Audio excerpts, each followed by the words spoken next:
नमस्कार दोस्तों, मैं प्रशांत आप सबका स्वागत करता हूं। इस लेक्चर में हम डिस्कस करेंगे RO ARO previous year questions paper के तहत इंडियन पॉलिटी से जुड़े हुए प्रश्नों को। इस सीरीज का ये मेरा तीसरा लेक्चर है। इस सीरीज के 2 लेक्चर ऑलरेडी इस चैनल पे अपलोड किए जा चुके हैं, जिन्हें अभी तक अगर आपने ना देखा हो तो आप इस चैनल पर जाकर के उन्हें जरूर देख लीजिए। तो चलिए इसी के साथ इस लेक्चर की शुरुआत करते हैं। तो प्रश्नों पे आए उससे पहले मैं आप सभी को बताना चाहूंगा कि डिकोड एग्जाम की तरफ से RO ARO prelims plus mains combined एक फाउंडेशन बैच बनाया गया है, जिसमें आरओ प्रीलिम्स और मेंस इन दोनों के सिलेबस को कवर किया गया है। तो सभी टॉपिक्स के वीडियो लेक्चर्स इसमें आपको मिलेंगे, साथ ही साथ पीडीएफ नोट्स मिलेंगे। मुख्य परीक्षा के लिए उत्तर लेखन अभ्यास का कार्यक्रम चलाया जाएगा, जिसमें निबंध लेखन के लिए, पत्र लेखन के लिए, सबके लिए प्रॉपर तरीके से गाइडेंस आपको दी जाएगी। तो अगर आप इस कोर्स के बारे में जानने के लिए इच्छुक हैं तो आप 9506742546 पर व्हाट्सएप करके इस कोर्स के बारे में जानकारी ले सकते हैं। साथ ही डेमो देख करके आप अपना निर्णय सुरक्षित रख सकते हैं कि आपको इस कोर्स से जुड़ना है या नहीं। ठीक है, तो डेमो देखिए और उसके बाद कोर्स से जुड़िए। तो चलिए, ये बात हो गई कोर्स की। अब सीधे हम प्रश्नों की तरफ बढ़ते हैं। तो अभी तक हमने कुल 100 प्रश्नों को देख लिया है। अब 100 से आगे हम बढ़ेंगे।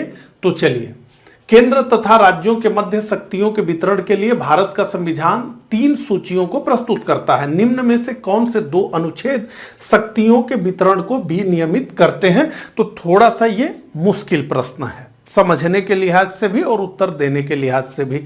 तो प्रश्न में ये पूछा जा रहा है कि जो 3 सूचियां हैं संविधान में दी गई है 7वीं अनुसूची के तहत, राज्य सूची, संघ सूची और समवर्ती सूची, निम्न में से कौन से 2 अनुच्छेद शक्तियों के वितरण को विनियमित करते हैं? तो इन सूचियों से जुड़े हुए अनुच्छेद सीधे सीधे यही पूछा जा रहा है। तो अनुच्छेद 4 या 5, अनुच्छेद 56 या 57, अनुच्छेद 141 या 142, अनुच्छेद 245 या 246, या नहीं, ये तथा है सब में। ठीक है, 245 और 246। तो अनुच्छेद 245 और 246 देखिए। अनुच्छेद 245 ये बताता है कि जो संघ की सरकार है वो संपूर्ण भारत के लिए, यानी संघ का जो विधानमंडल है, जो संसद है, वो संपूर्ण भारत के लिए या उसके किसी एक भाग के लिए कानून बना सकती है। जो राज्य का विधानमंडल है वो उस राज्य के लिए या उस राज्य के किसी भाग के लिए कानून बना सकता है। तो ये अनुच्छेद 245 बताता है। अनुच्छेद 246 संबंधित है 7वीं अनुसूची के 3 सूचियों से। तो अनुच्छेद 246 बताता है कि किस सूची पर किसकी अधिकारिता रहेगी। अब चूंकि उसमें बहुत सारी चीजें लिखी गई हैं तो अनुच्छेदों में हम लिख नहीं सकते, इसीलिए तो अनुसूचियां बनाई गई हैं। तो फिर अनुसूचियों को काम में लिया गया है। आइए देख लें। तो डी हमारा उत्तर है। तो देखिए, अनुच्छेद 245 के अनुसार संसद भारत के संपूर्ण राज्य क्षेत्र या उसके किसी भाग के लिए और राज्य के विधानमंडल अपने संपूर्ण राज्य या उसके किसी एक भाग के लिए विधि बना सकते हैं। संविधान के अनुच्छेद 246 में 3 सूचियों का उल्लेख है, जिसे 7वीं अनुसूची में निर्दिष्ट किया गया है। अब यहां पर आप देखें तो 7वीं अनुसूची में जो 3 सूचियां दी गई हैं वो आ गई हैं। ये सभी अनुच्छेद 246 से जुड़ी हुई सूचियां हैं। अब चूंकि उसमें तो ये अधिकारिता बताई गई है अनुच्छेद 246 में कि किस सूची पर किसकी अधिकारिता होगी, लेकिन हर सूची में अलग अलग विषय लिखा हुआ है, तो इतना तो किसी आर्टिकल में नहीं लिखा जाएगा, इसलिए उससे 7वीं अनुसूची में दे दिया गया है। तो पूरा ये जो मूल संविधान में 97 विषय है पूरा लिखा होगा 7वीं अनुसूची में, समझ रहे हैं? तो वो वही पूछ रहा है कि उस अनुसूची से जुड़े हुए 7वीं अनुसूची से जुड़े हुए कौन कौन से जो है अनुच्छेद हैं कुल मिलाकर के। ठीक है, तो संघ सूची, राज्य सूची और समवर्ती सूची। संघ सूची पे कानून बनाने की अधिकारिता संसद की, राज्य सूची राज्य के विधानमंडल और समवर्ती सूची पर दोनों बना सकते हैं। हालांकि केंद्र की प्रधानता है। जो संसद द्वारा बनाया हुआ कानून होगा और किसी राज्य द्वारा बनाए हुए कानून में अगर टकराव होता है तो राज्य का कानून समाप्त हो जाएगा और संसद का कानून प्रभावी हो जाएगा। तो देख ले एक बार, इस तरह से भी प्रश्न पूछता है। तो देखिए संघ सूची में कुल 97 विषय थे 97, उसको बढ़ा करके कर दिया गया है 100। तो मूल संविधान में 97, अभी वर्तमान 100। समवर्ती सूची मूल संविधान में 47, इसकी संख्या बढ़ा दी गई है, अब है 52। और सबसे ज्यादा नुकसान हुआ है राज्य सूची की, मूल संविधान में 66 और वर्तमान में 61। ठीक है, इस प्रश्न का उत्तर हो गया बहुत समय लेकर के। आइए दूसरे प्रश्न पे। भारत के संविधान की निम्नलिखित अनुसूची में 3 विधा सूचियों का प्रावधान दिया गया है। तो ये एकदम लेटेस्ट आरओ मेंस 2021 का प्रश्न है। तो संविधान की निम्नलिखित किस अनुसूची में 3 सूचियों का उल्लेख किया गया है, यह प्रश्न पूछा गया है। तो निश्चित रूप से 6, 7, 8। तो उत्तर हमारा बी है, 7वीं अनुसूची में ही इन 3 सूचियों का उल्लेख किया गया है। अगला, वे विषय जिन पर केंद्र व राज्य सरकारें दोनों कानून बना सकती हैं उल्लेखित हैं। तो वे विषय जिन पर केंद्र भी कानून बना सकते हैं, राज्य की भी सरकार कानून बना सकते हैं, वो कहां पर लिखा गया? संघ सूची में, राज्य सूची में, समवर्ती सूची में, अवशिष्ट सूची में। तो देखिए संघ सूची पर तो कानून बनाने की अधिकारिता संघ को है, राज्य सूची पर राज्य को है, समवर्ती सूची पर किसको है? तो दोनों को है। राज्य भी बना सकता है और केंद्र भी बना सकता है कानून। अब यहां पर एक शब्द का प्रयोग हुआ है, अवशिष्ट शक्तियां। ठीक है, रेसिड्यूअल पावर इनको कहते हैं। अवशिष्ट शक्तियां क्या है? तो वो ऐसे वो विषय जो इन तीनों सूचियों में न लिखे हों, न संघ सूची में उसका जिक्र हो, न राज्य की सूची में जिक्र हो, न समवर्ती सूची में जिक्र हो। ऐसा जो विषय जो आएगा वो क्या होगा? वो रेसिड्यूअल है सब्जेक्ट, वो अवशिष्ट विषय है। उसकी शक्ति किसके पास है? तो वो केंद्र सरकार के पास होती है। ठीक है, तो हमारा उत्तर क्या है कि समवर्ती सूची में के विषयों पर केंद्र और राज्य दोनों कानून बना सकते हैं। ठीक है, तो सी हमारा उत्तर है। आगे बढ़ते हैं। भारतीय संविधान के किस भाग में केंद्र राज्य विधायी संबंध दिए गए हैं? तो भारतीय संविधान के किस भाग में केंद्र और राज्य के विधायी संबंधों का उल्लेख किया गया है? भाग 10 में, भाग 11 में, भाग 12 में, भाग 13 में। तो भाग 11 में केंद्र राज्य विधायी संबंधों का उल्लेख किया गया है। तो 104 का जो हमारा उत्तर है वो है बी।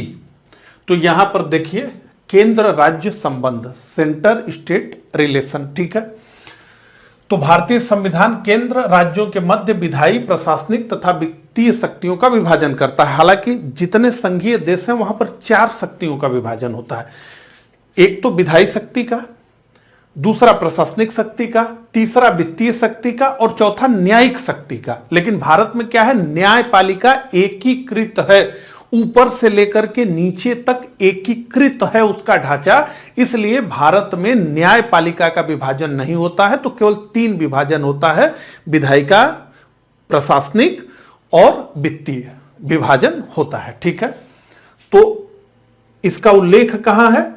तो संविधान के भाग 11 में उल्लेख किया गया है। ठीक है, तो विधायी संबंध लेजिस्लेटिव रिलेशन, प्रशासनिक संबंध एडमिनिस्ट्रेटिव रिलेशन और वित्तीय संबंध फिनेंशियल रिलेशन। ठीक है, ये केंद्र राज्य संबंध इन्हीं तीनों के आधार पर तय किए जाते हैं और उनका उल्लेख संविधान के किस भाग में किया गया है, किस आर्टिकल से किस आर्टिकल के बीच किया गया है, ये पूरा डिटेल यहां पर दिया हुआ है। हम आ गए अगले प्रश्न पे। भारतीय संविधान के किस अनुच्छेद के अंतर्गत अंतर्राष्ट्रीय समझौतों को प्रभावी बनाने हेतु संसद राज्य सूची के विषय पर कानून बना सकती है? तो भारतीय संविधान के किस अनुच्छेद के अंतर्गत अंतर्राष्ट्रीय समझौतों को प्रभावी बनाने हेतु संसद राज्य सूची के विषय पर कानून बना सकती है? तो हमने क्या समझा कि भैया केंद्रीय सूची है, केंद्र कानून बनाएगा और उस पर प्रशासन करेगा। राज्य की सूची है, उस पर राज्य कानून बनाएगा और प्रशासन करेगा। लेकिन अब प्रश्न यहां पे यह पूछा जा रहा है कि कौन सा अनुच्छेद यह अधिकारिता देता है केंद्र को कि वो अंतर्राष्ट्रीय समझौतों को प्रभावी बनाने के लिए राज्य सूची के विषय पर भी कानून बना सकता है। ठीक है, तो अनुच्छेद 252, 249, 250, अनुच्छेद 253। यह भी एकदम लेटेस्ट प्रश्न है, आरओ प्री 2021 में पूछा गया। आइए अब इसका थोड़ा डिस्क्रिप्शन देख लिया जाए। तो यहां पर वो सारे पॉइंट्स लिखे हुए हैं जिनके आधार पर राज्य सूची पर केंद्र कानून बना सकता है। तो पहला, यदि राज्यसभा 2/3 बहुमत से किसी विषय को राष्ट्रीय महत्व का घोषित कर दे। तो देखिए, केंद्र में जो 2 सदन है, संसद के 2 सदन हैं, एक राज्यसभा, तो राज्यसभा केंद्र में, संघ में राज्यों का प्रतिनिधित्व करती है और लोकसभा भारत के लोगों का प्रतिनिधित्व करती है। तो राज्यसभा को यह विशिष्ट अधिकार दिया गया है कि यदि वो अपने 2/3 बहुमत से इस आशय का प्रस्ताव पारित कर दे तो उस विषय पर संसद को कानून बनाने की शक्ति प्राप्त हो जाती है। वो राष्ट्रीय महत्व का घोषित करते ही ये राज्यसभा। तो अगर राज्यसभा ऐसा कर दे तब हो जाएगा, यदि आपातकाल लागू हो तब हो जाएगा। या अनुच्छेद 252 में लिखा है कि 2 या 2 से अधिक राज्यों के विधानमंडल संकल्प पारित कर संसद से अनुरोध करें कि संसद राज्य सूची किसी विषय पर कानून बना सकती है। ठीक है। इसके अलावा जिसकी बात हमने की, अनुच्छेद 253 के तहत किसी अन्य देश के साथ किसी संधि या कानून के कार्यान्वयन के लिए संसद कानून राज्य सूची पर बना सकती है। ठीक है। तो ये सारी कंडीशंस है। आइए अगले प्रश्न पे, राज्य विधानमंडल की बैठक आयोजित करने के लिए कोरम गढ़पूर्ति क्या है? तो कोरम का मतलब है कि कम से कम कितने मिनिमम सदस्य आ जाएं तो विधानसभा की कार्यवाही या लोकसभा की कार्यवाही चलाई जाए। प्रश्न यही, इसी को कोरम कहते हैं। तो 30 सदस्य या कुल सदस्यता का 10वां हिस्सा जो भी कम हो, सदन की कुल सदस्यता का आधा, सदन की कुल सदस्यता का 1/4, 10 सदस्य या कुल सदस्यता का 10वां हिस्सा। तो ये राज्य विधानमंडल के लिए पूछा जा रहा है। तो इस प्रश्न का उत्तर है 10 सदस्य या कुल सदस्यता का 10वां हिस्सा। तो कुल मिलाकर के कहने का मतलब यह है कि अगर 10% या 10 सदस्य इनमें से जो अधिक हो, अगर विधानसभा में आएंगे तभी विधानसभा की कार्यवाही आगे बढ़ेगी, अन्यथा नहीं बढ़ेगी। संसद के लिए यह 10% है। ठीक है। अगला, संविधान के निम्नलिखित अनुच्छेद के अंतर्गत संसद के दोनों सदनों के संयुक्त अधिवेशन का प्रावधान किया गया है। यह भी एकदम लेटेस्ट प्रश्न है।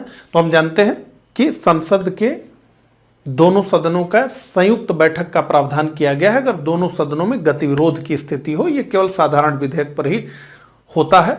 संविधान संशोधन विधेयक पर कोई भी ज्वाइंट सिटिंग नहीं होती है।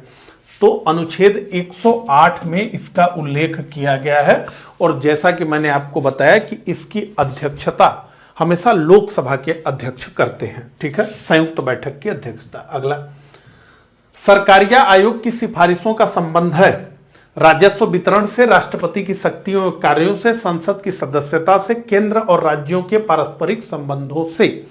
तो देखिए, निश्चित रूप से उत्तर हमारा डी है। सरकारिया आयोग से ना जाने कितने प्रश्न जो है प्रीवियस ईयर में बनाए गए हैं।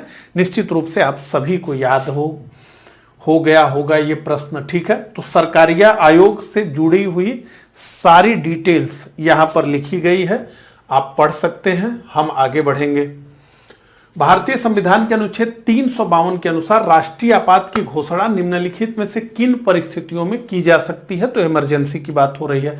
वो कौन से कंडीशंस हैं जिसमें इमरजेंसी घोषित की जा सकती है? पहला, संवैधानिक मशीनरी की विफलता, आक्रमण, आंतरिक अशांति, युद्ध, बाह्य आक्रमण अथवा सशस्त्र विद्रोह। तो निश्चित रूप से युद्ध, बाह्य आक्रमण अथवा सशस्त्र विद्रोह। तो यहां पर हम देख लें जो इमरजेंसी के टाइप्स हैं, उनको बहुत कम समय लेते हुए सारी चीजें समझ लें, एक बार आपका रिवीजन हो जाए। तो देखिए, कुल मिलाकर के 3 तरह के आपात की बात की गई है। हालांकि राष्ट्रपति शासन को आपात इस रूप में संविधान में नहीं लिखा गया है। 2 ही मुख्य आपात है, राष्ट्रीय आपात यानी नेशनल इमरजेंसी और फिनेंशियल इमरजेंसी। इसे तो प्रेसिडेंट रूल कहा जाता है, लेकिन इसको भी ठीक है मान लिया जाता है इसी में। तो राष्ट्रीय आपात, नेशनल इमरजेंसी का उल्लेख किया गया है अनुच्छेद 352 में, राष्ट्रपति शासन का उल्लेख किया गया है 356 में और वित्तीय आपात का उल्लेख किया गया है 360 में। आधार क्या है? किस आधार पर जो है कौन से आपात को प्रभावी बनाया जाएगा? तो अगर राष्ट्रीय आपात लगेगा तो उसके लिए कंडीशन है कि या तो किसी अन्य देश से युद्ध हो, या बाह्य आक्रमण हो, कोई बाहरी देश आक्रमण करे, या सशस्त्र विद्रोह हो। ये 3 आधार हैं। ये 3 आधार रहेंगे तो इसको लगा दिया जाएगा। राष्ट्रपति शासन तो राज्यों में संवैधानिक तंत्र की विफलता इस को कारण बनाया जाता है। और वित्तीय स्थायित्व अथवा साख का संकट, ये वित्तीय आपात के लिए है। ठीक है, अवधि कितनी रहती है? इन सबसे प्रश्न बनता है। तो अवधि कितनी है राष्ट्रीय आपात की? 30 दिन, 1 माह रहेगी। दोनों सदनों के अनुमोदन से 6 माह, इसी प्रकार अनिश्चित काल तक। तो ऐसे घोषित होगा तो 1 महीने तक रहेगा, लेकिन जब दोनों सदन इस पर अपनी मुहर लगा देंगे, यानी लोकसभा और राज्यसभा इस पर अपनी मुहर लगा देंगे, तो ये 6 माह के लिए वैलिड हो जाएगा। और ऐसे वो मोहर लगाते जाएंगे हर 6-6 महीने पे, तो ये आगे बढ़ता जाएगा। राष्ट्रपति शासन 60 दिन होगा। अगर दोनों सदनों का अनुमोदन मिल गया तो 6 माह, लेकिन अधिकतम 3 वर्ष से अधिक नहीं हो सकता। वित्तीय आपात 60 दिन, 2 माह, और एक बार अनुमोदित होने के बाद अनिश्चित काल तक हो जाएगा। इसके लिए कोई जो है बार बार न तो अनुमोदन की जरूरत है और न ही इसमें टाइम लिमिट है। अब अनुमोदन जो हमने बात किया, यानी राज्यसभा और लोकसभा में किस तरह का बहुमत चाहिए, इसको जो है पारित करने के लिए, इमरजेंसी को जो है घोषित करने के लिए, उसको उस प्रस्ताव को पारित कराने के लिए कितना बहुमत चाहिए?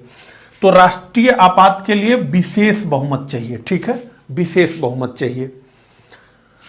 राष्ट्रपति शासन के लिए साधारण बहुमत चाहिए और वित्तीय आपात के लिए साधारण बहुमत चाहिए। ठीक है, क्या होता है जब यह आपात लगता है मूल अधिकारों पर? तो अनुच्छेद 20-21 को छोड़कर सभी अधिकार निलंबित हो जाते हैं, सारे मौलिक अधिकार। राष्ट्रपति शासन में मौलिक अधिकारों पर कोई प्रभाव नहीं और वित्तीय आपात पर कोई प्रभाव नहीं। तो ये एक जो है क्विक स्नैपशॉट था, आप इसका स्क्रीनशॉट ले सकते हैं। बहुत अच्छा चार्ट ये बनाया गया है। चलिए आगे बढ़ते हैं। भारतीय संविधान के किस अनुच्छेद के अंतर्गत किसी राज्य में राष्ट्रपति शासन लागू किया जा सकता है? अनुच्छेद 370, 368, अनुच्छेद 356, निश्चित रूप से अनुच्छेद 356। अभी तो यही हम लोगों ने देखा। ठीक है, अगला, आपातकाल में किसी राज्य विधानसभा की अवधि बढ़ाई जा सकती है? राष्ट्रपति द्वारा, संसद द्वारा, राज्य के राज्यपाल द्वारा, राज्य विधानमंडल द्वारा। तो देखिए एक चीज तो ये थोड़ा सा दिमाग लगा करके भी सोच लिया करिए, ये बड़ी पावर है। क्या लिखा गया है? आपातकाल में किसी राज्य विधानसभा की अवधि बढ़ाई जा सकती है। तो ये कोई एक व्यक्ति निर्णय नहीं ले सकता। निश्चित रूप से ये बड़ा कार्य है और इसके लिए बड़ी पावर की रिक्वायरमेंट होगी, और वो संसद को छोड़ करके और किसी के पास नहीं है। तो बी उत्तर है इसका हमारा। आगे बढ़ते हैं। निम्नलिखित में से कौन एक भारतीय संविधान के अंतर्गत आपात की उद्घोषणा का आधार नहीं हो सकता? तो किस एक आधार पर आपात को नहीं थोपा जा सकता देश पर? युद्ध, बाह्य आक्रमण, सशस्त्र विद्रोह, आंतरिक अशांति। तो आंतरिक अशांति के आधार पर राष्ट्रीय आपात नहीं घोषित किया जा सकता। आंतरिक आपात, अशांति। ठीक है, अब मैं आपको बताना ये चाहूंगा कि मूल संविधान में आंतरिक अशांति इसी शब्द का उल्लेख था, लेकिन इसे 44वें संविधान संशोधन 1978 द्वारा बदला गया। आइए देखते हैं।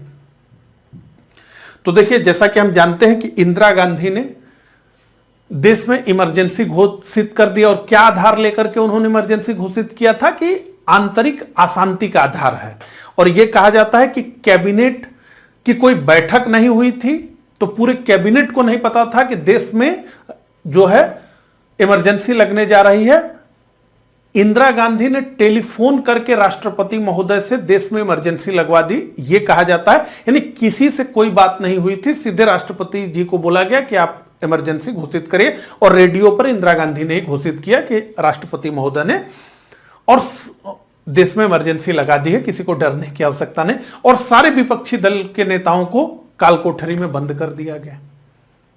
तो ये जब विपक्ष के नेताओं ने देखा और फिर 77 के चुनाव में जनता पार्टी चुनाव जीत करके आई, तो उन्होंने ये तुरंत डिसाइड कर दिया कि इस जो इमरजेंसी के प्रावधान है संविधान में, उसमें बहुत सारे बदलाव हमें करने हैं, और वही बदलाव जो है किया गया 44वें संशोधन 1978 द्वारा। क्योंकि ये सभी नेता जो इस बदलाव में भाग लेने वाले थे वो उसमें से ज्यादातर नेता जो है 2-2 साल जेल में बिता करके आए थे। ठीक है, इंदिरा गांधी ने सबको पकड़ करके, सारे बड़े नेताओं को, जयप्रकाश नारायण जो इस क्रांति के अगुआ थे, स्वतंत्रता संग्राम सेनानी थे, उनको भी पकड़ करके जेल में डाल दिया गया था। ठीक है, तो देखिए, आंतरिक अशांति को सशस्त्र विद्रोह से विस्थापित किया गया। तो कहा गया कि भैया आंतरिक अशांति नहीं होगा, क्या होगा? सशस्त्र विद्रोह। अगर सशस्त्र विद्रोह होगा तब लगेगी इमरजेंसी, आंतरिक अशांति पे नहीं लगेगी।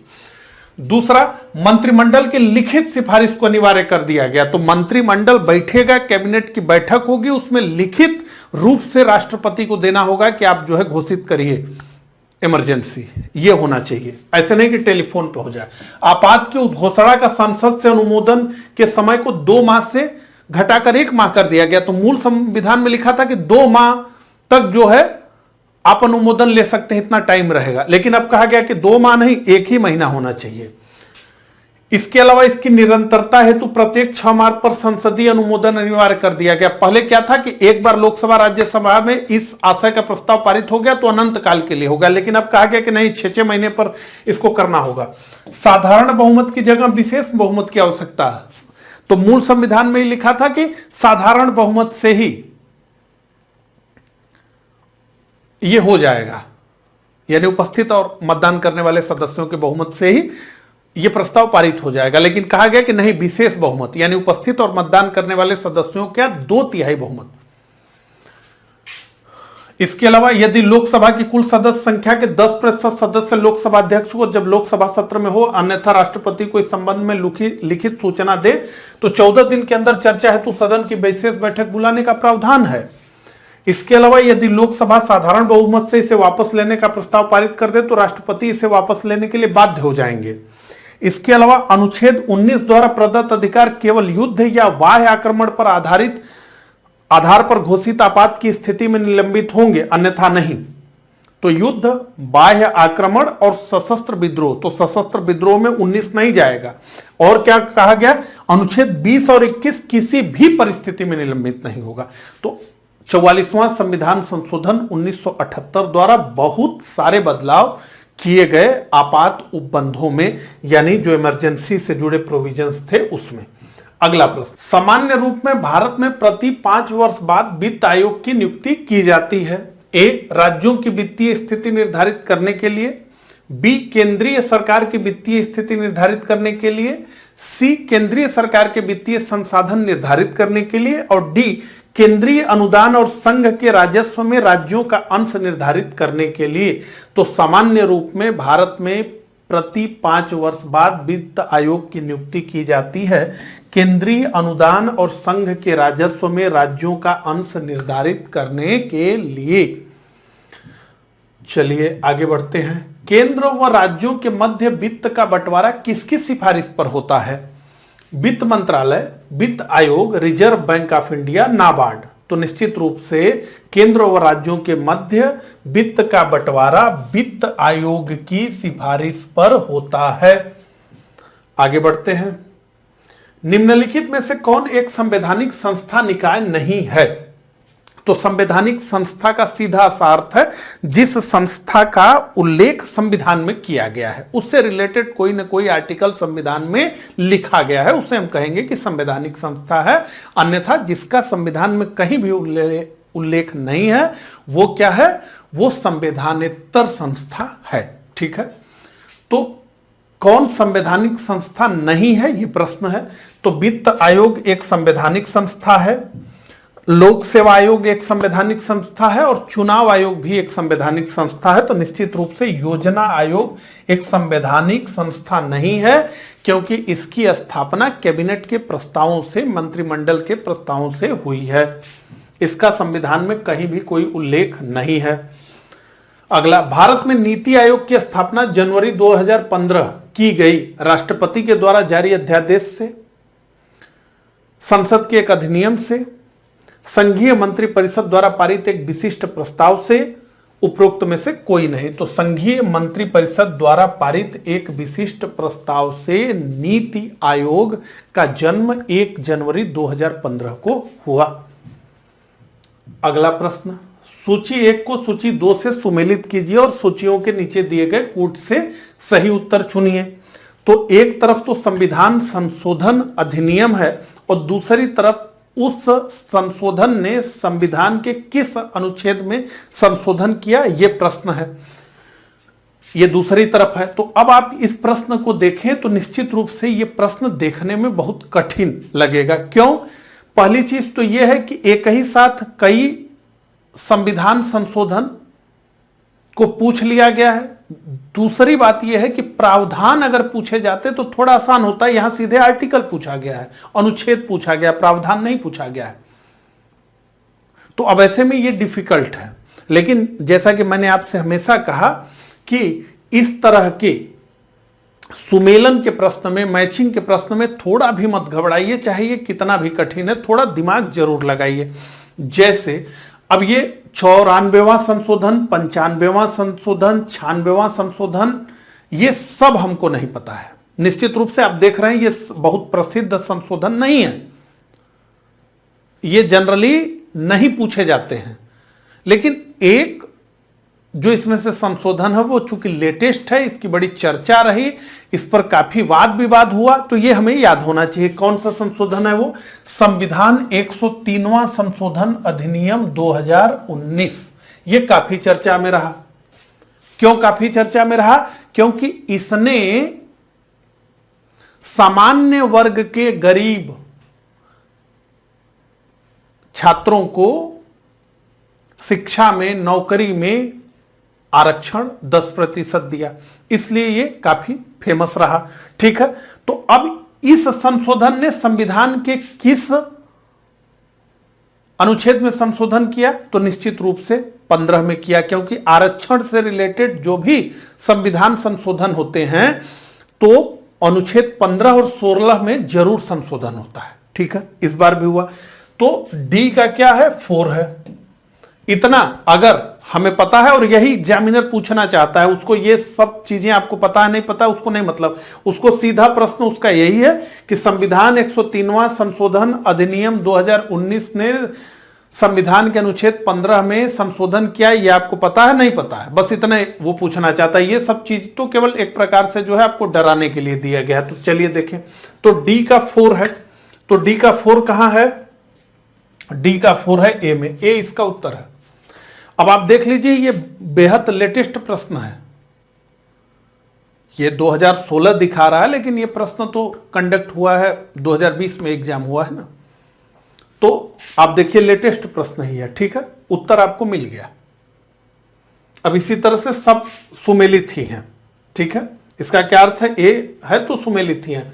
तो ये अनुच्छेद 164 में, 2009 अनुच्छेद 334 में, और ये 96वां संशोधन 2011 में 8वीं अनुसूची में संशोधन हुआ। और यह संशोधन क्यों किया गया? तो जैसा कि हम जानते हैं, हम उड़ीसा कहते हैं ना, तो उड़ीसा का नाम परिवर्तित कर दिया गया और कर दिया गया उसे ओडिशा।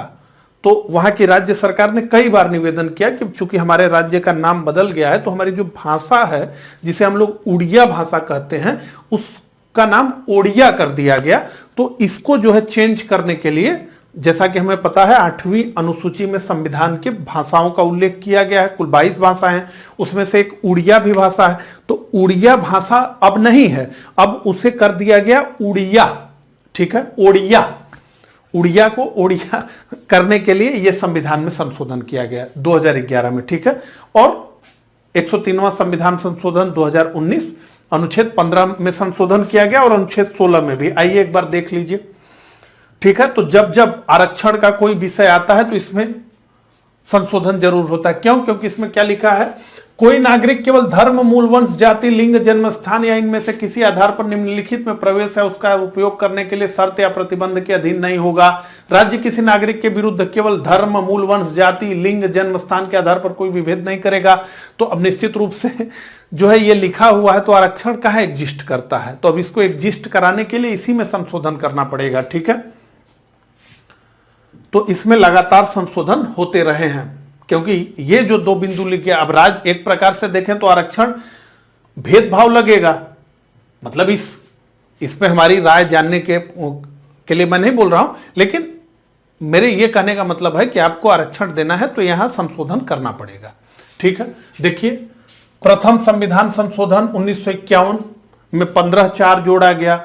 93वां संविधान संशोधन 2005 में 15/5 जोड़ा गया, मतलब खंड 5 जोड़ा गया। तो खंड 4 पहले संविधान संशोधन से, फिर 93वें संविधान, फिर देखिए इसी में 15 में खंड 6A और खंड 6B इसमें जोड़ा गया। ठीक है, एक क्या कहा गया 6A में, इसके अनुसार राज्य खंड 4 और 5 में वर्णित वर्गों से इतर आर्थिक रूप से कमजोर वर्गों के लिए विशेष प्रावधान या निरीक्षण लागू करेगा। बी में क्या कहा गया कि इसके अनुसार ऐसे वर्गों को शिक्षा संस्थाओं में भी आरक्षण दिया जाएगा। इसके बाद 16(6) नया जोड़ा गया, ये मूल संविधान में नहीं था। क्या कहा गया, इसके अनुसार खंड 4 में वर्णित वर्गों से इतर, यानी ये 16 खंड 4 की बात हो रही है, आर्थिक रूप से कमजोर वर्गों के लिए नियुक्तियों या पदों में अधिकतम 10% की सुविधा दी जाएगी। तो ये पूरा ठीक है। चलिए अगला प्रश्न, किसी राज्य लोक सेवा आयोग के कार्यों को निम्नलिखित में से किस एक के अनुमोदन से संघ लोक सेवा आयोग को सौंपा जा सकता है? भारत के मुख्य न्यायाधीश, प्रधानमंत्री, लोकसभा अध्यक्ष, भारत के राष्ट्रपति। तो निश्चित रूप से इसका उत्तर आप जानते हैं। देखिए जितने भी कार्य हैं वो सब भारत के राष्ट्रपति ही करते हैं। ठीक है, जितने भी आदेश है सब उन्हीं के नाम से। तो अगर उत्तर न भी आता हो और उसमें प्रधानमंत्री, लोकसभा के अध्यक्ष और इस तरह का राष्ट्रपति हो तो सीधी सी बात है राष्ट्रपति महोदय ही करेंगे। तो 118 का हमारा जो उत्तर है वो है डी, भारत के राष्ट्रपति। तो राज्यपाल जो है सिफारिश करते हैं और उसके बाद राष्ट्रपति महोदय आदेश दे सकते हैं। संघ लोक सेवा आयोग अपना वार्षिक प्रतिवेदन सौंपता है प्रधानमंत्री को, राष्ट्रपति को, लोकसभा के अध्यक्ष को, गृह मंत्री को। तो निश्चित रूप से किसको सौंपेगा? भारत के राष्ट्रपति को ही तो सौंपेगा। तो भारत के राष्ट्रपति को संघ लोक सेवा आयोग अपना वार्षिक प्रतिवेदन सौंपता है और भारत के राष्ट्रपति फिर उसको आगे संसद के समक्ष रखवाते हैं। अगला, मत देने का अधिकार और निर्वाचित होने का अधिकार भारत में है। तो वोट देने का अधिकार और इलेक्ट होने का अधिकार भारत में क्या है? मौलिक अधिकार है, संवैधानिक अधिकार है, प्राकृतिक अधिकार है, वैधानिक अधिकार है। तो निश्चित रूप से इस पर बहुत वाद विवाद है कि ये संवैधानिक अधिकार है या वैधानिक अधिकार है, लेकिन यही माना जाता है कि ये एक वैधानिक अधिकार है। तो 120 का हमारा उत्तर है डी। अब सूची 1 को सूची 2 से सुमेलित करना है। सूची 1 में क्या है? न्यूनतम आयु अर्हता है और दूसरे में ऑफिस पद है, यानी कुल मिलाकर के पूछा यह जा रहा है कि किस पद को प्राप्त करने के लिए न्यूनतम आयु कितनी होनी चाहिए। ठीक है, तो चलिए शुरू करते हैं। ये एकदम लेटेस्ट प्रश्न है, यूपी आरओ एआरओ मेंस 2021 का प्रश्न है ये। ठीक है, तो 21 वर्ष यानी पंचायत सदस्य कोई व्यक्ति बनेगा। तो इसी के हिसाब से हम देखते हैं कि हम उत्तर के कितना करीब पहुंच रहे हैं। तो ए का 2, तो ए का 2 हमें कहां कहां दिख रहा है? ए का 2 हमें दिख रहा है ए में भी और सी में भी, यानी बी उत्तर नहीं होगा और डी उत्तर नहीं होगा। तो हमने एक जानकारी के आधार पर 4 ऑप्शन को 2 ऑप्शन में बदल दिया। तो निश्चित रूप से इस तरह की परीक्षा में 4 से हमेशा भले 2। अब आइए आगे देखें। 25 वर्ष, तो निश्चित रूप से राज्य विधानसभा। तो बी का 3 हमें कहां दिख रहा है? तो बी का 3 हमें केवल दिख रहा है ए में। ठीक है, इसके अलावा सी का 4 राज्य विधान परिषद 30 वर्ष। तो सी का 4 अभी हमें ए में दिख रहा है। इसके अलावा डी का 1 भारत के राष्ट्रपति।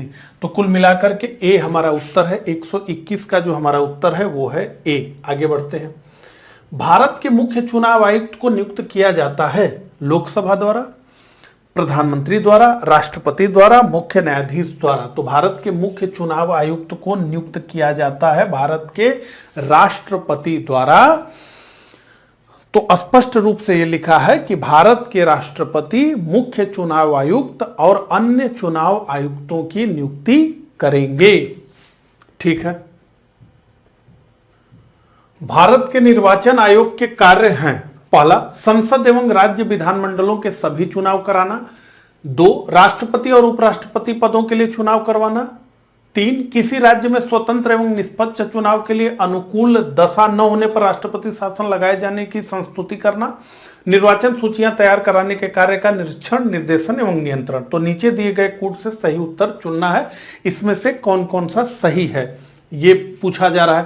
तो भारत के निर्वाचन आयोग के कार्य, तो संसद एवं राज्य विधानमंडलों के सभी चुनाव कराना, तो लोकसभा, राज्यसभा, विधानसभा, विधान परिषद के चुनाव कराना, राष्ट्रपति और उपराष्ट्रपति पदों के लिए चुनाव कराना, निश्चित रूप से यह भी निर्वाचन आयोग का कार्य है। किसी राज्य में स्वतंत्र एवं निष्पक्ष चुनाव के लिए अनुकूल दशा न होने पर राष्ट्रपति शासन लगाए जाने की संस्तुति करना, ये नहीं है, ये कार्य चुनाव आयोग का नहीं है। ठीक है, ये तो राज्यपाल महोदय देखेंगे, वहां की विधानमंडल देखेगी।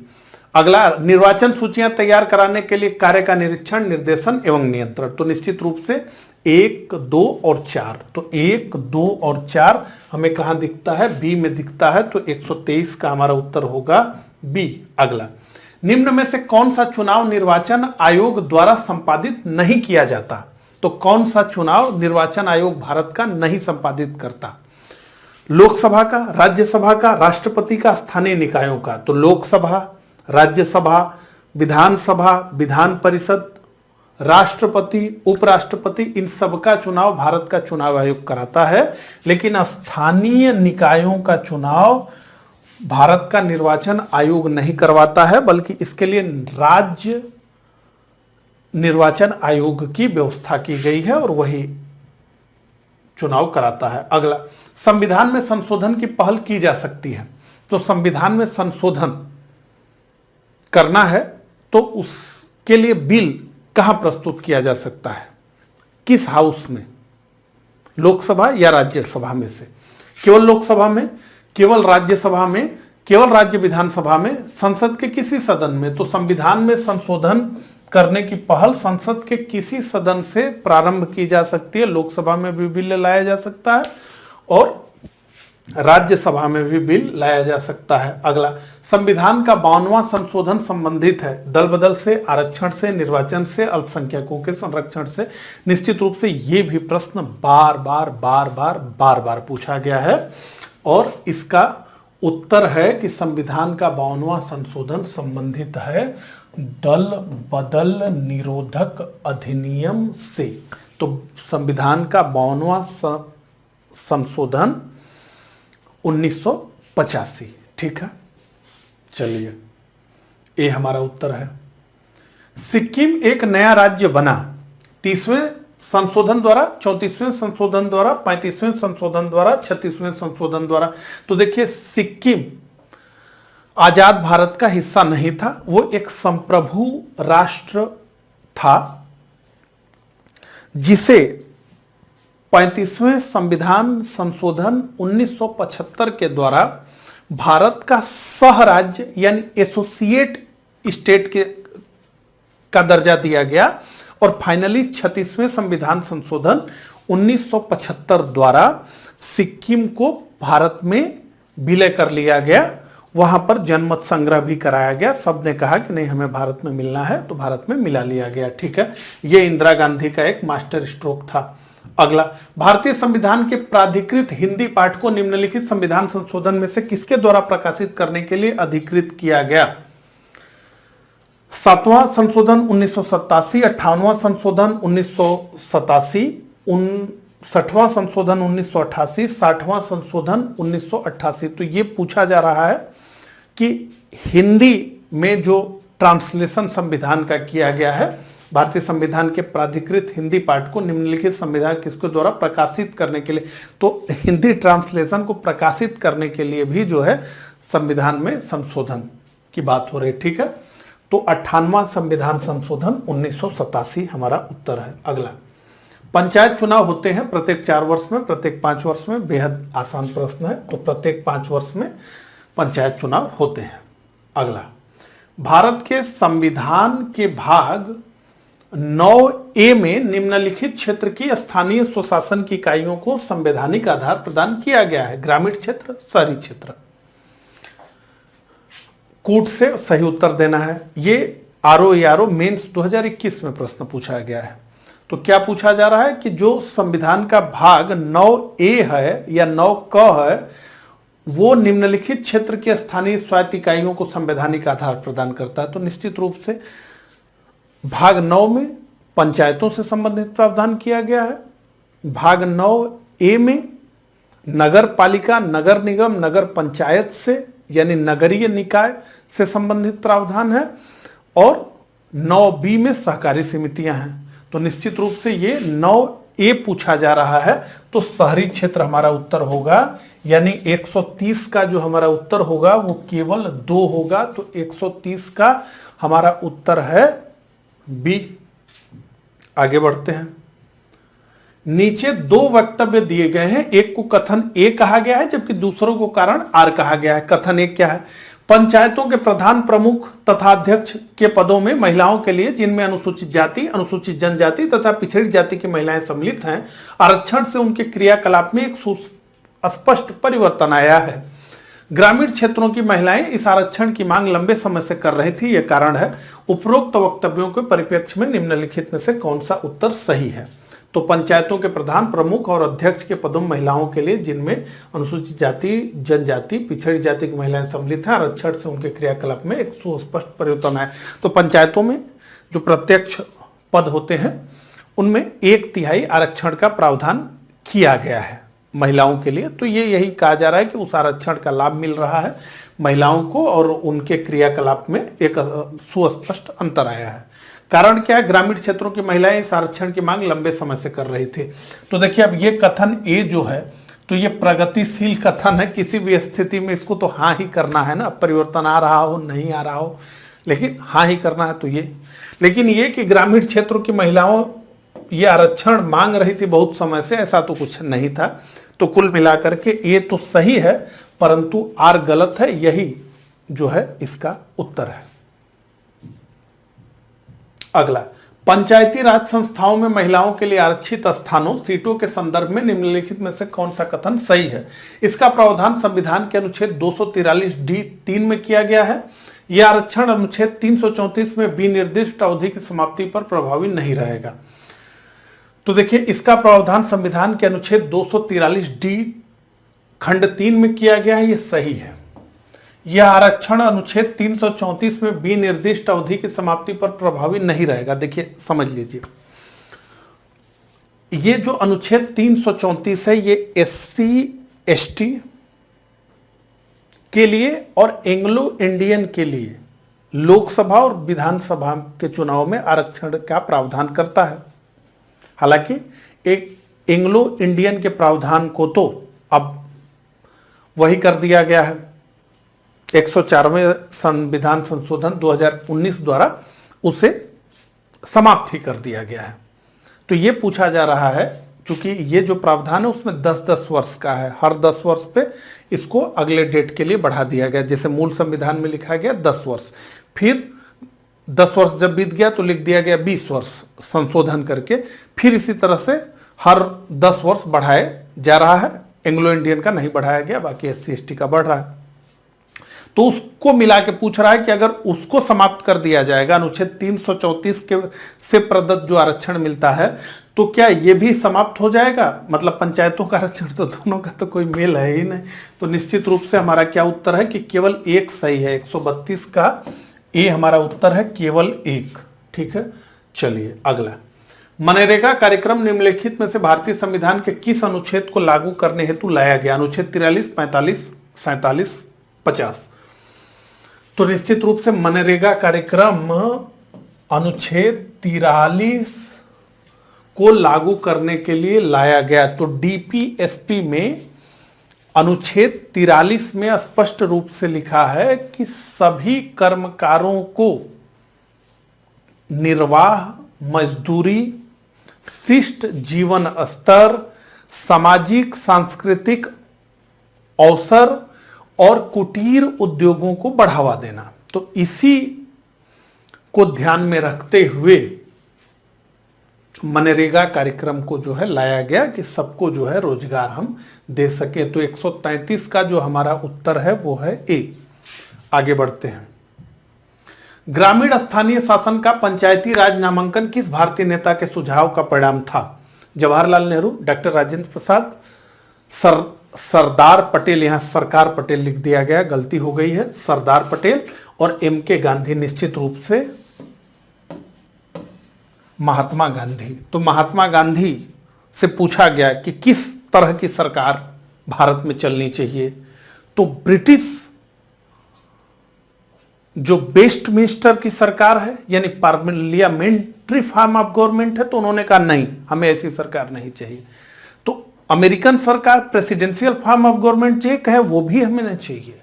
तो हमें न तो अंग्रेजी कानून चाहिए, न ही अंग्रेजों की शासन व्यवस्था चाहिए, हमें केवल एक चीज चाहिए और वो चाहिए ग्राम स्वराज।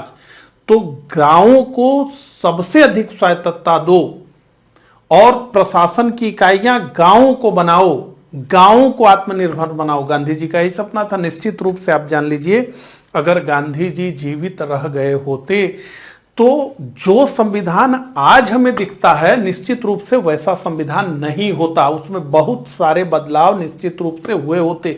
तो गांधी जी जब चले गए तो डीपीएसपी में केवल जो है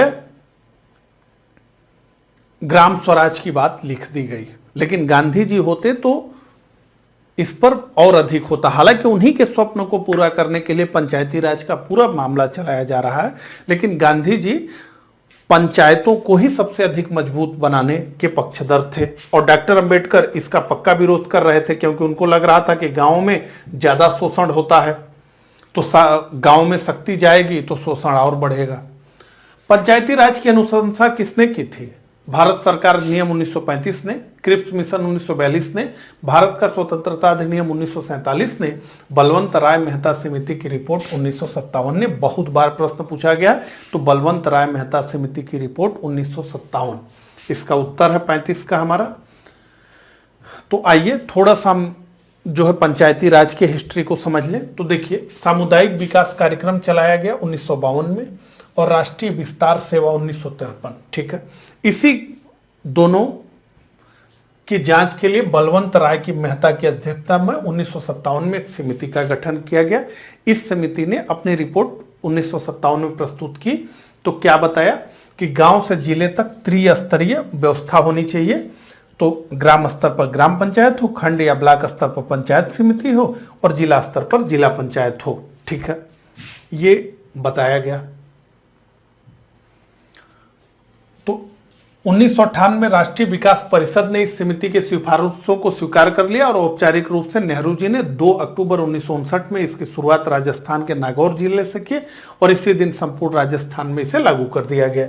11 अक्टूबर 1959 को आंध्र प्रदेश, 1960 में असम, तमिलनाडु और कर्नाटक, 1962 महाराष्ट्र, 63 में गुजरात, 64 में पश्चिम बंगाल और इस प्रकार धीरे धीरे संपूर्ण देश में पंचायती राज व्यवस्था लागू हो गई।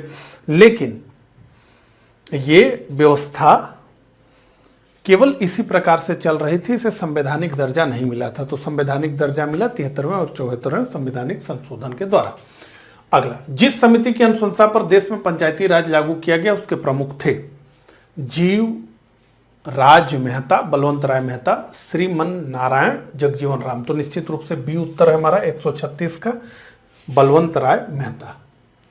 अगला, सूची 1 को सूची 2 से सुमेलित कीजिए। तो सूची 1 में समितियां हैं, सूची 2 में वर्ष हैं। तो पंचायती राज से जुड़ी हुई बहुत सारी समितियां हैं। अब उसी से जुड़ा हुआ यह प्रश्न है कि कौन सी समिति किस वर्ष बनी, यही मूल प्रश्न है, ठीक है। तो अब इसमें भी हम क्या करेंगे कि हमें जो सबसे अधिक आता है या जो सबसे अधिक जिसकी चर्चा होती उसी को जो हम पकड़ के चलेंगे और इस प्रश्न का उत्तर निकालने का प्रयास करेंगे। तो देखिए, मुझे तो बी.आर. मेहता यानी बलवंत राय मेहता 1957 ये सबसे अच्छे से याद है। तो ये याद है, इसका मतलब सी का 1 होना चाहिए। आइए देखें सी का 1 कहाँ है। तो सी का 1 केवल और केवल डी में है। सी का 1 कहाँ पर है? केवल और केवल डी में है, आप देख सकते हैं। तो उत्तर हमारा क्या है? डी है, उत्तर आ गया। तो 1957 में सी का 1, ए का 4 पी के थुग्गन 1988, बी का 3 अशोक मेहता 1977 और डी का 2 एल.एम. सिंघवी 1986। यही उत्तर है हमारा। तो 170 37 का हमारा उत्तर है डी। आगे बढ़ते हैं। संविधान के 73वें और 74वें संशोधन निम्न में से किनके सृजन के लिए उत्तरदायी हैं? तो 73वें 74वें संविधान संशोधन से क्या उपजा? राज्य निर्वाचन आयोग, तो निश्चित रूप से राज्य निर्वाचन आयोग, क्यों? स्थानीय निर्वाचन को संपन्न करने के लिए। जिला नियोजन समिति, निश्चित रूप से जिला नियोजन समिति। राज्य वित्त आयोग, तो निश्चित रूप से राज्य वित्त आयोग पंचायतों को जो है वित्तीय स्थिति के लिए। राज्य संपत्ति कर मूल्य निर्धारण बोर्ड, निश्चित रूप से ये नहीं। तो 138 का हमारा उत्तर है 1, 2, 3। तो 1, 2, 3 कहाँ है? तो 1, 2 एवं 3। तो 138 का हमारा उत्तर है बी। आगे बढ़ते हैं। निम्नलिखित में से कौन भारतीय संविधान के 73वें संशोधन में सम्मिलित हैं? अब ध्यान से प्रश्न पढ़िए, 73वां संशोधन पूछा जा रहा है। तो जिला पंचायत, क्षेत्र पंचायत, ग्राम पंचायत, नगर पंचायत, नगर निगम, नगर पालिका, ये 74वें संविधान संशोधन से जुड़े हुए हैं। 73वां संविधान संशोधन पंचायतों से जुड़ा हुआ, 74वां संविधान संशोधन नगरीय स्थानीय निकायों से जुड़ा हुआ है। नगर पालिका, नगर निगम और नगर पंचायत से जुड़ा हुआ। तो 1, 2, 3, 1, 2, 3 कहाँ है? बी में। तो यही हमारा उत्तर है, 139 का उत्तर है बी। आगे बढ़ते हैं। भारतीय संविधान के 73वें संशोधन के संदर्भ में निम्नलिखित में से कौन सा कथन सही है? 73वें संशोधन की बात हो रही है। इनमें पंचायतों को स्वशासन की संस्था स्वीकार किया गया। इसमें शहरी स्थानीय सरकार को स्वशासन की संस्था स्वीकार किया गया। तो निश्चित रूप से इसमें पंचायतों को स्वशासन की संस्था स्वीकार किया गया और 74वें संविधान संशोधन के माध्यम से शहरी स्थानीय सरकार को स्वशासन की संस्था स्वीकार किया गया। तो 140 का हमारा है केवल 1। तो कूट में क्या लिख रहा है? केवल 2, केवल 1। तो 140 का हमारा उत्तर है सी, केवल 1। आगे बढ़ते हैं। एक क्षेत्र पंचायत का क्षेत्र निर्धारित किया जाता है राज्य चुनाव आयोग द्वारा। क्षेत्र पंचायत की बात हो रही, क्षेत्र पंचायत। तो एक जो है ग्राम पंचायत होती है, उसके ऊपर क्षेत्र पंचायत होती है। कई जगह पर आप देखते होंगे प्रखंड कहते हैं, जैसे बिहार में ब्लॉक कहते हैं, यूपी में, ठीक है, वही क्षेत्र है। तो एक क्षेत्र पंचायत का क्षेत्र निर्धारित किया जाता है राज्य चुनाव आयोग द्वारा, राज्य सरकार द्वारा, मंडल के आयुक्त द्वारा, जनपद के जिलाधिकारी द्वारा। तो निश्चित रूप से राज्य सरकार द्वारा एक क्षेत्र पंचायत का क्षेत्र निर्धारित किया जाता है। अगला, राज्य वित्त आयोग का गठन भारतीय संविधान के अंतर्गत किया गया है। तो राज्य वित्त आयोग का गठन भारतीय संविधान के किस अनुच्छेद के अंतर्गत किया गया है, यही प्रश्न है। अनुच्छेद 243H के अनुसार, 243I के अनुसार, 243J के अनुसार, 243K के अनुसार। तो देखिए इसका उत्तर हमारा है बी, अनुच्छेद 243I के अनुसार। तो राज्य वित्त आयोग का गठन भारतीय संविधान के अनुच्छेद 243I के अनुसार किया जाता है। आइए देख लीजिए। तो पंचायतों से संबंधित महत्वपूर्ण जितने अनुच्छेद हैं सब यहां पर एक क्रम से दिया गया है। तो 243 में जैसा कि परिभाषा देख रहे हैं दिया गया है, उसी तरीके से 243I में वित्त आयोग की स्थापना का उल्लेख किया गया है। ठीक है, इसका स्क्रीनशॉट ले सकते हैं। अगला, अनुसूचित जनजातियों के लिए राष्ट्रीय आयोग गठित करने का प्रावधान संविधान के किस अनुच्छेद में है?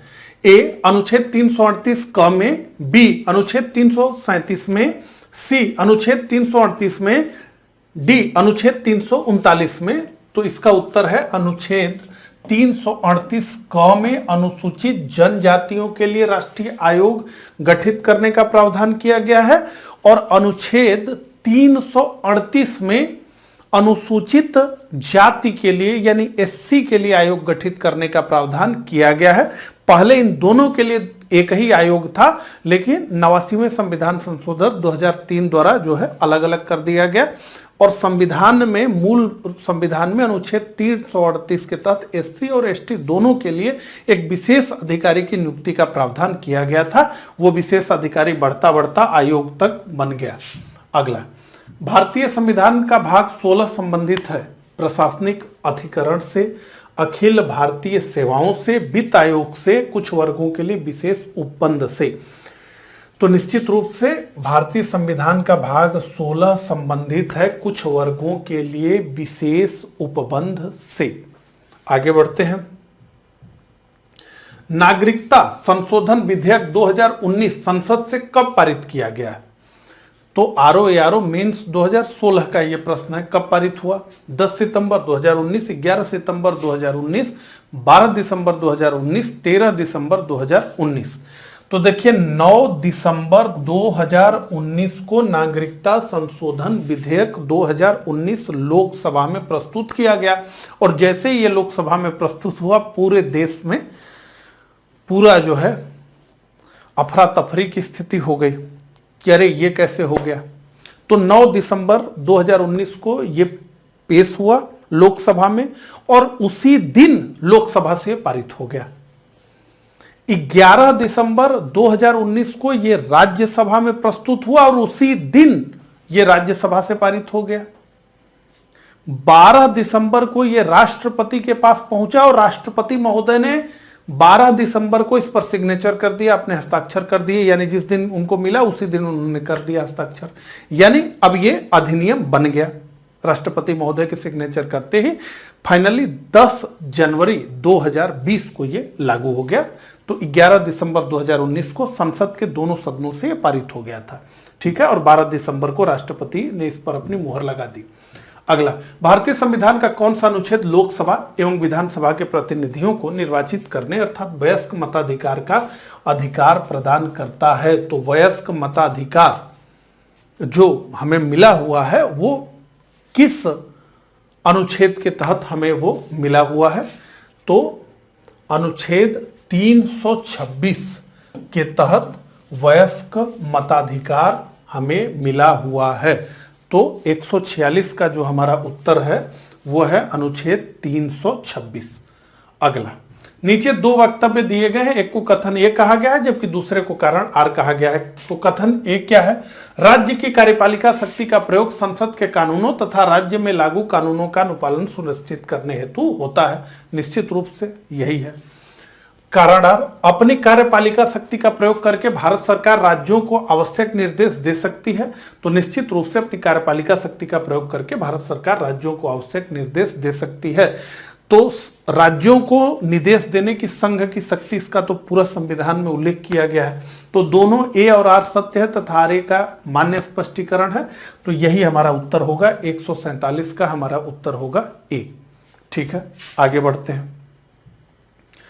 निम्नलिखित में से कौन सा युग्म सही सुमेलित नहीं है? तो एक तरफ संस्था है, दूसरी तरफ उसकी स्थापना का वर्ष है।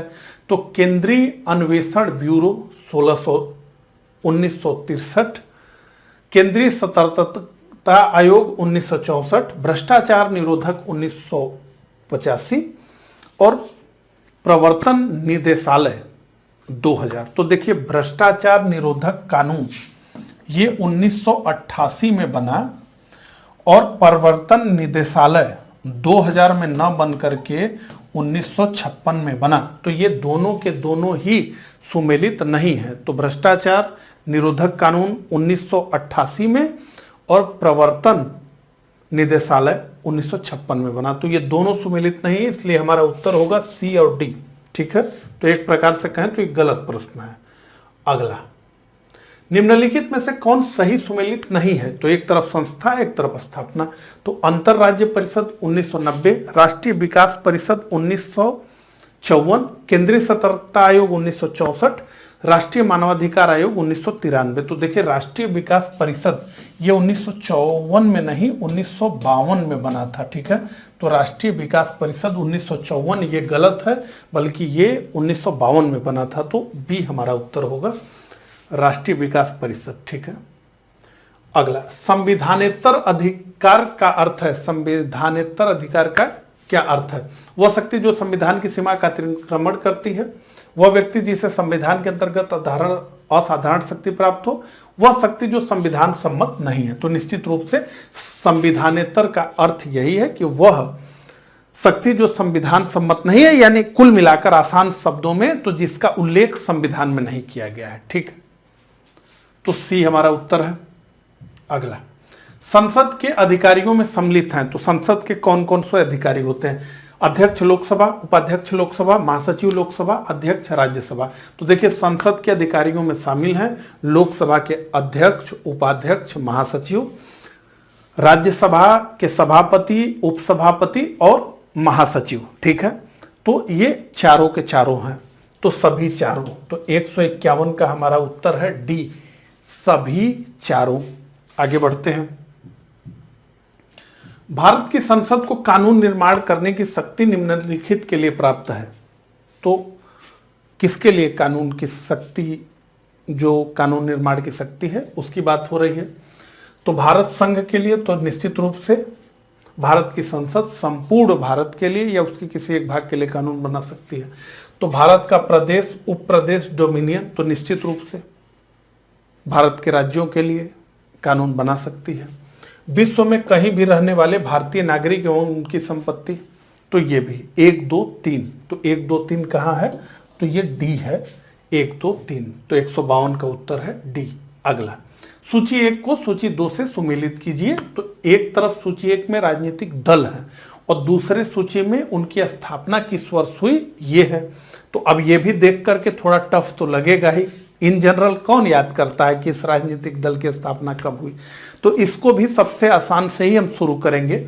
तो हम जानते हैं भारतीय राष्ट्रीय कांग्रेस का स्थापना कब हुआ था, ये सब जानता है तैयारी करने वाला।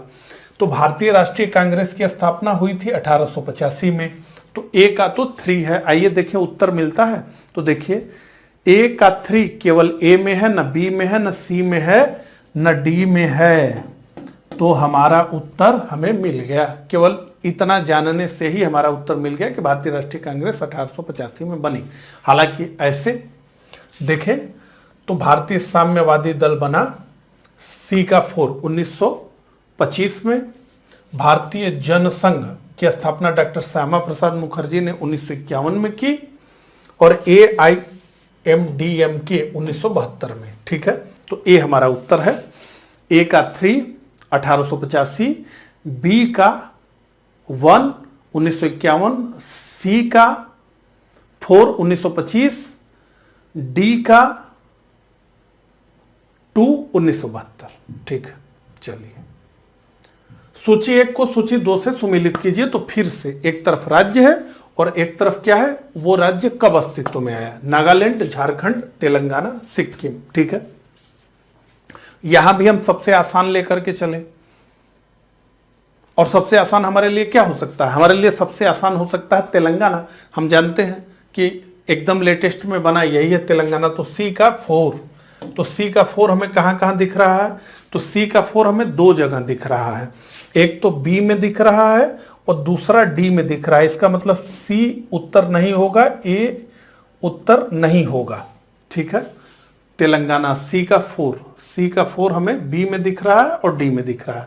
तो हमने 4 ऑप्शन को 2 में बदल दिया, तो हमेशा 4 से भले 2।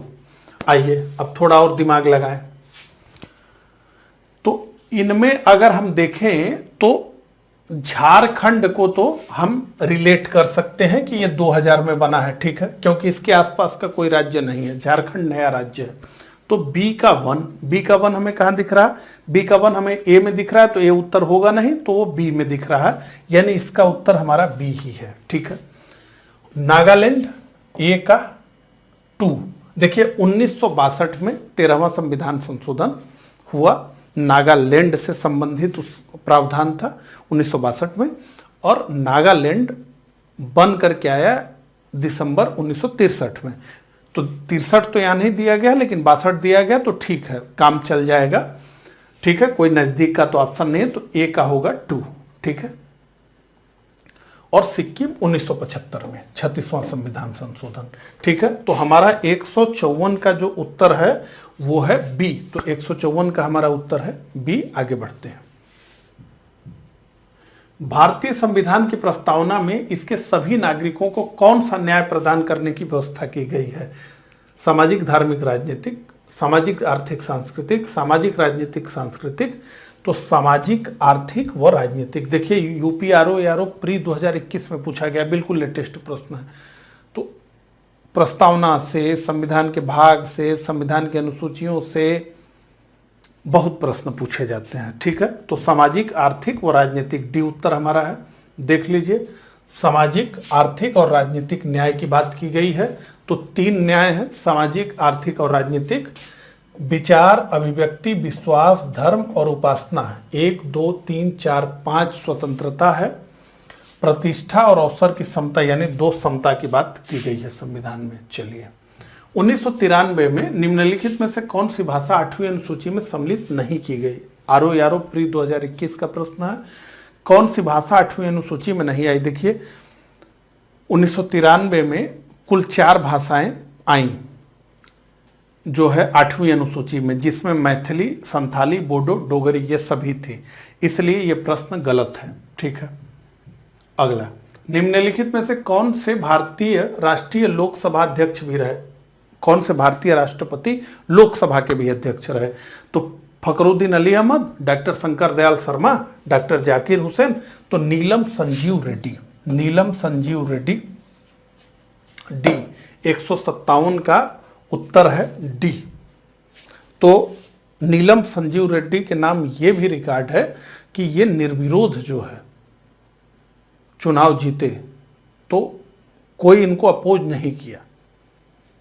ठीक है, तो डी हमारा उत्तर है 157 का। अगला 158, भारत के संविधान के अनुच्छेद 300 के अनुसार भारत की सरकार का कानूनी नाम क्या है? अब इस तरह का भी प्रश्न खोज खोज करके बना दिया जा रहा है। ठीक है, the union government, the union of India, India Bharat, तो द यूनियन ऑफ इंडिया यही जो है भारत का कानूनी नाम है। उसमें बस ये लिखा गया कि कोर्ट में इस तरह के नामों का प्रयोग होगा तो उसको कानूनी नाम कह दिया गया।